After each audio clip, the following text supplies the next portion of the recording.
Jadi saya tuh melihat memang konstruksi kehidupan itu piramida sih. Pyramid of life. Pyramid of life ini betul. Jadi mau sampai kapanpun Mas, orang yang tercerahkan itu selalu lebih sedikit dibanding yang tidak. Betul. Yang ultra kaya akan lebih banyak lebih sedikit dibanding yang miskin. Sama halnya kampus lah ya, Iya. hedonis, pragmatis tuh mesti jumlahnya lebih besar. Betul. Yang kritis, IPK-nya kumlot pasti sedikit. yang kritis mesti di Betul. puncak, dikit. Iya. Dia biasanya duduk di Betul. presiden BEM atau ketua UKM gitu kan. Nah, sekarang masalahnya apakah memang semesta itu menciptakan demikian atau tidak? Masalahnya adalah karena untuk mencapai ke sini tuh nggak gampang. Karena nggak gampang, makanya banyak orang nggak mau ke sini. Iya. Nice. Nah, pertanyaannya adalah apakah semua orang bisa ke sini, Mas? Tapi tadi ngomong-ngomong soal Pak SBY gitu ya. Iya. Beberapa minggu yang lalu gitu. Ini timku tuh ditelepon sama Iya. pengurus pusat Partai Demokrat gitu ya. Caleg-calegnya mau diikutin kelas ngaji Roso. Bagus. Bagus supaya ya ada harapan toh Mas. Harapan kesadaran mereka tuh lebih baik kan. Dan Mbak Anissa Pohannya rencananya di privat gitu. Bagus. Bagus. Bahkan tadi dari jalur ini aja tadi saya nawarin jalur SBY dari saya. Nggak perlu loh. Hendra dari sini nih. Ajudan Prabowo, SBY. Nggak ada 6 juga. Kayaknya Maksimal. memang ngaji Roso ke depan harus mengumpulkan banyak pembicara-pembicara yang itu bisa dipakai corporate dan lain sebagainya ya. Nah, cuman Mas Hendra, kan masalahnya ibaratnya gini. Kalau aku tidak kenal Mas Hendra, maka jarakku dengan Pak Prabowo tidak diketahui. Nah, ibaratnya kan jarak ini terbentuk cuma 4 karena aku kenal seorang Hendra. Iya. Nah, ini ditentukan apa? Masih ingat nggak ketika Mas Hendra WA saya dan aku nggak kenal sama sekali dan aku orang yang sangat selektif. Iya. Apakah ini dengan Arif Ya, itu Apakah aku sendiri kok yang WA kalau iya? nggak salah. Apakah iya Mas Hendra sendiri? Apakah kami dari channel Ngaji Roso bla bla bla bla bla. Mas, aku tuh dapat WA kayak gitu dan nggak semuanya aku terima. Wow.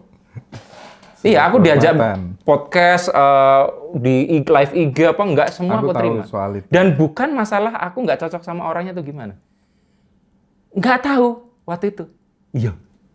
Nah, ini yang saya bilang untuk memudahkan kita ketemu dengan orang dalam jalur 6 tingkat ini. Balik lagi Mas, intuisinya kudu tajam. Sehingga coba bayangin kalau waktu itu aku mengatakan no kepada Hendra. Jarak aku dengan Prabowo nggak ada ibaratnya. Ibu kalau kita tarik ke sini kan. Iya. Sesederhana itu. Bahkan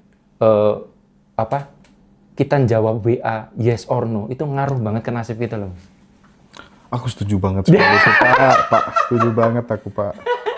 Jalan rezeki itu kadang ditentukan cara kita berkomunikasi lewat WhatsApp Pak. Kita baru bicara itu belum kita ketemu terjadi interaksi di level subtle terus kesadaran kita jadi bertumbuh. Ya Mas Arif itu sangat selektif banget orangnya. Bahkan aku nanti malam tuh dapat undangan yang sama sebenarnya dengan kalau Mas itu Arif. bukan karena selektif, aku ada Zoom Mas. Oh gitu ya. Itu aja ditolak loh. Padahal itu kalau itu ada adalah, acara, itu padahal adalah pengusaha-pengusaha tajir ya. Jumlahnya 10, ada dirut perbankan, ada ajudannya Pak.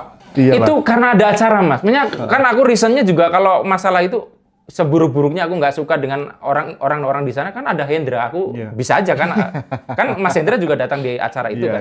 Tapi bukan itu karena aku ada acara nanti malam. Jadi dan memang malam adalah zona Zoom aku banyak yang full gitu. Oke. Mas. Thank you. Nah, lanjut Mas Arif. Kan ada orang itu kadang bertanya gitu. Hidup tuh nggak adil deh. Hidup tuh gimana ya? Apakah hidup tuh sistemnya adil untuk semua manusia apa enggak sebenarnya gitu? Karena banyak loh teman-teman yang mengeluh hidup itu nggak adil.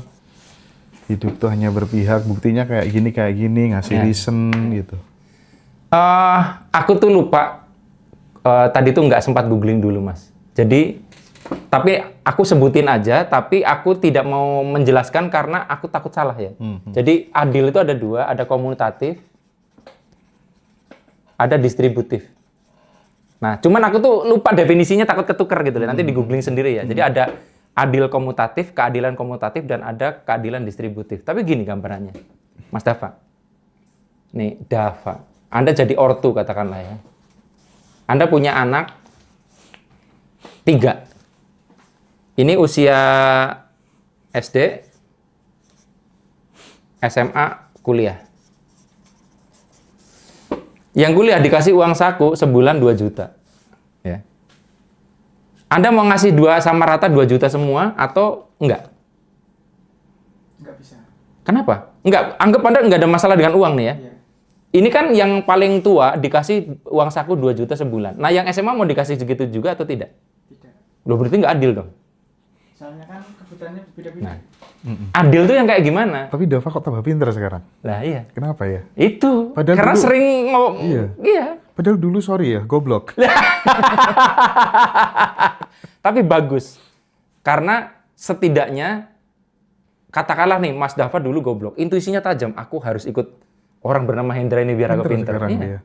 Serius. Itu. Nah, berarti kan gini Mas, banyak kan orang berpikir adil itu kalau ini dikasih 2 juta, ini juga kasih 2 juta. Iya. Kan nggak gitu cara berpikirnya. Cuman memang kadang kalau situasinya ini sama-sama kuliah, bisa saja Sama. konteksnya berubah. Tapi kan tidak selalu ketika konteksnya berubah, satu SD, satu SMA. Nah, banyak orang mengatakan hidup itu tidak adil, itu berpikir tentang sama rata tadi, Mas. Loh, kenapa ya orang itu kaya, sementara aku nggak kaya? Dia merasa seperti dia tuh lulus kuliah, SMA, SD.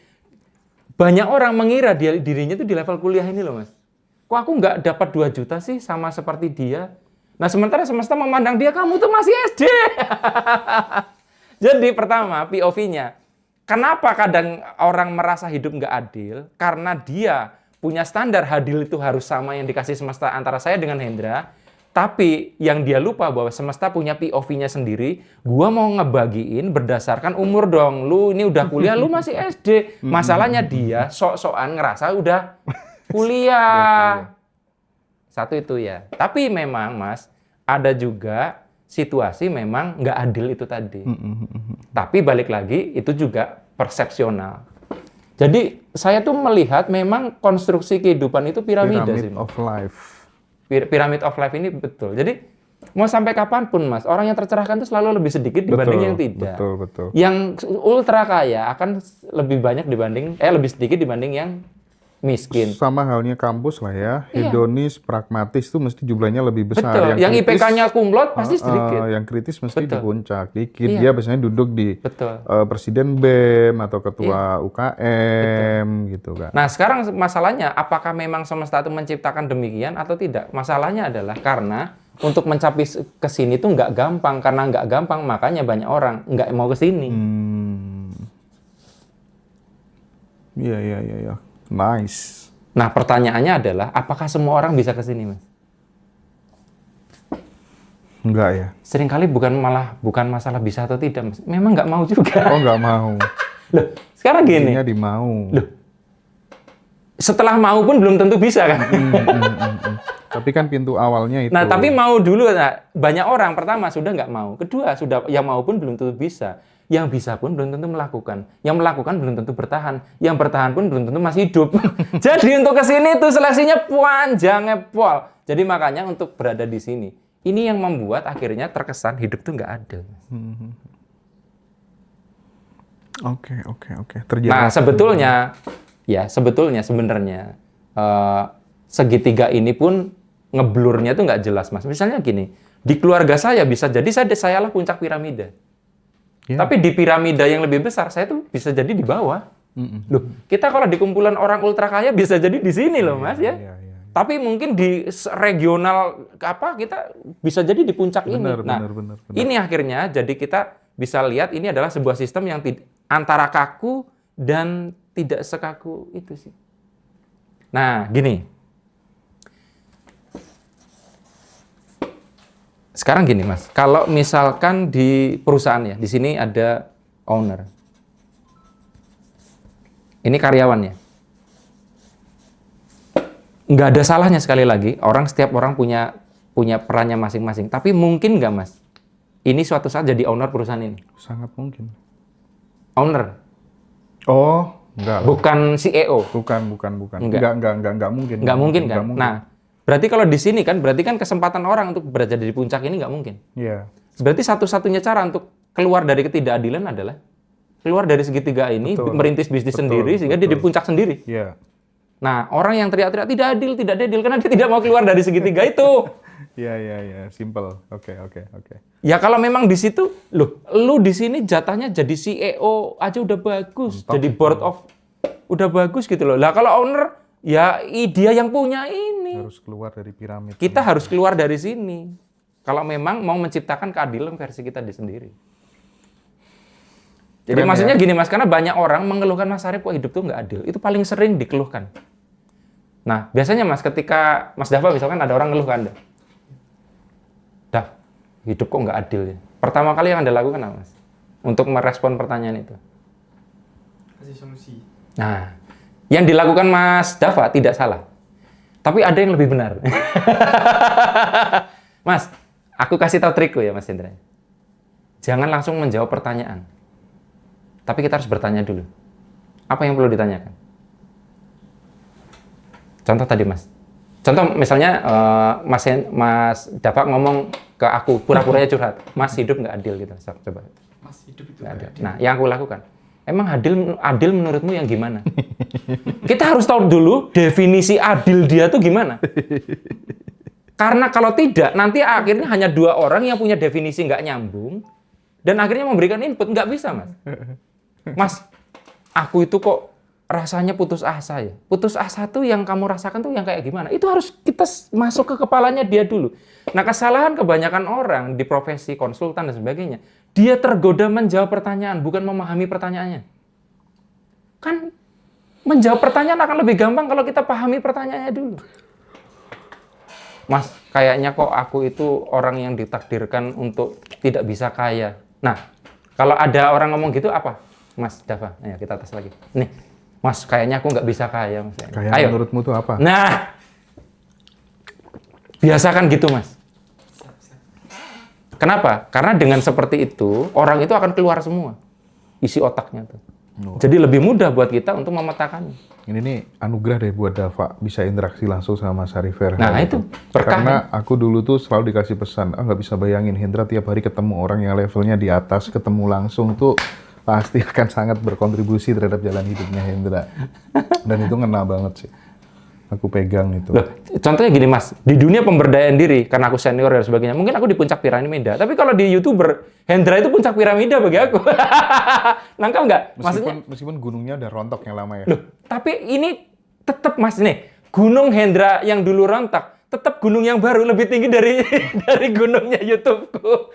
Maksudnya adalah, kadang kan gini, kayak Mas Hendra melihat aku berada misalkan di atas. Mungkin aku tidak akan menolak. Oke, karena aku lebih senior di bidang pemberdayaan diri. Tapi di bidang YouTube Anda di atas, Mas. Karena lebih lama di situ, lebih dalam di situ. Jadi Dan sekarang kita udah mau punya 20 channel ya, Beb? ya. Gitu, Mas. Jadi tadi sampai mana ya? Jadi itu Mas bonusnya. Jadi kalau saya itu kalau ada orang nanya tuh tak tanya lagi dulu. Karena jangan sampai saya salah jawab. Dan gini, kita pun memastikan dia tahu apa yang dia tanyakan. Karena kadang ada orang bertanya, dia pun tidak tahu apa yang dia tanyakan. Sehingga ketika saya tanya, oke sudah terjawab, dia pun tidak tahu. Karena dia tidak tahu apa yang dia tanyakan, dia pun tidak merasa terjawab. Kan jadi sia-sia dong. Oke. Teman-teman pada senang sekali siang ini ya. Oke. deh. Kelihatannya sepele ya? Definisinya apa dulu? Untuk memperjelas Iya. state of Lagi. mind tentang pertanyaan Satu lagi. itu. Mas, kenapa orang baik itu kayaknya sering dapat cobaan? Apa jawabannya? Nah, dulu. Pertanyaan apa respon Anda gimana? Karena Tuhan lebih peduli. Lupa lagi kan?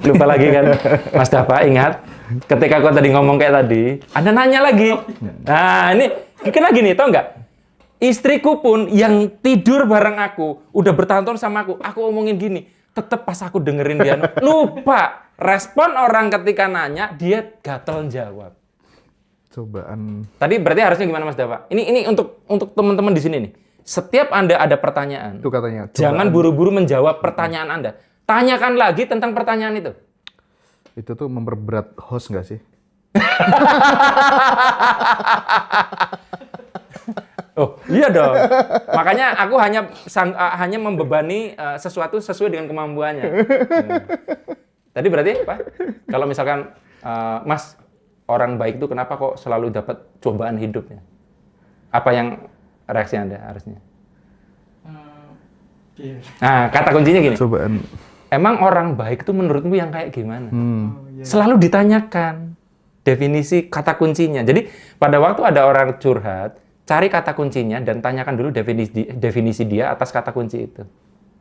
Baik yang seperti apa yang mau maksud? Iya. Ini ilmu mahal banget Mas, asli sumpah, karena ini cara kita untuk orang itu kalau punya masalah itu tergoda untuk cari solusi, Mas. Padahal yang pertama kali adalah yang dilakukan saat kita bikin skripsi. Apa yang pertama kali dilakukan orang bikin skripsi, Mas?